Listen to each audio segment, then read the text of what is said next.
like, you know, if I'm competing like in a fight or in a match, jiu-jitsu match, I don't hear much of what's going on outside. You know, it's almost like it's too quiet. It's almost like I'm competing like in silent.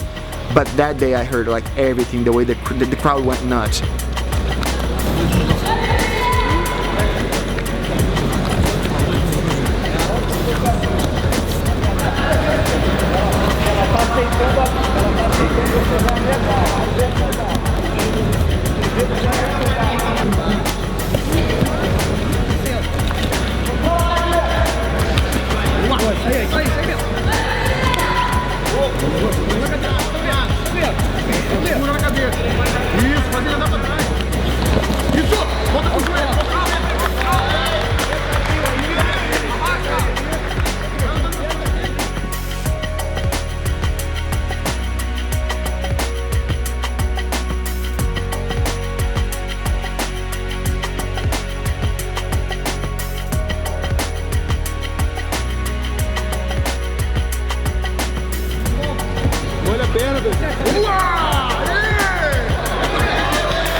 Bate quadril.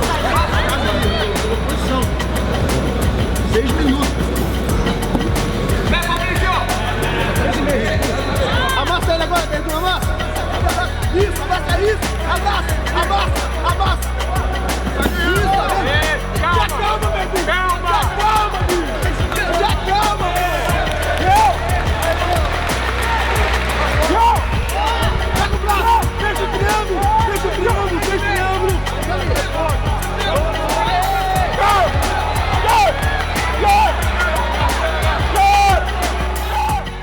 Here's what happened like in that match against Fabricio. Like, I was ahead on points and it was the final, so my mindset was just ready for like anything to happen. If it breaks my arm, it's gonna break my arm, and I don't care. As long as the referee doesn't stop, like, I'm gonna win this match with a broken arm.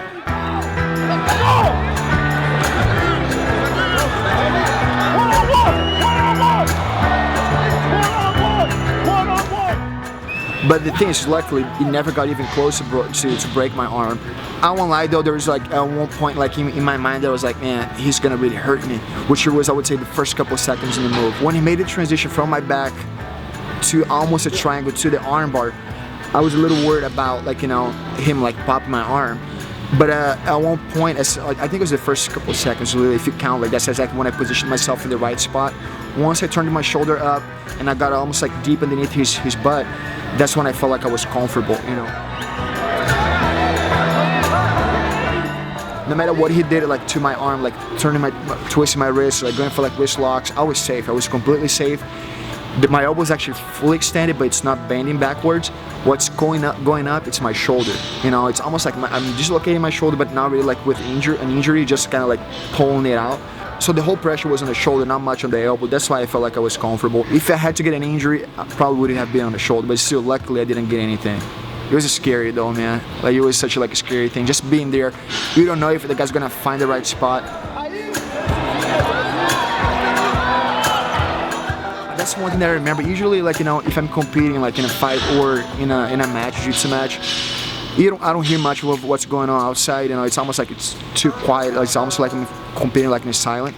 But that day I heard like everything, the way the crowd went nuts.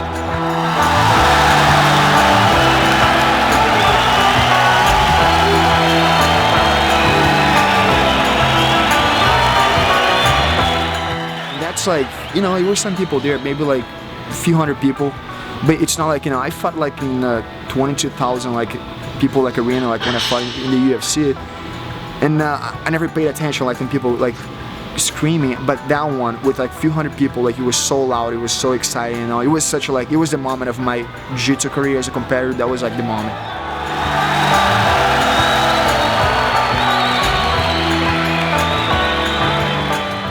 That's one thing that I won't forget. Even the highlights, that crazy highlight, man, you just made it like the perfect like movie that, you know, I always watch just to go for that part. Sometimes I skip everything, which it's awesome, but I just want to go to that part so I see, like, you know, people cheering. Like, it's pretty good, man.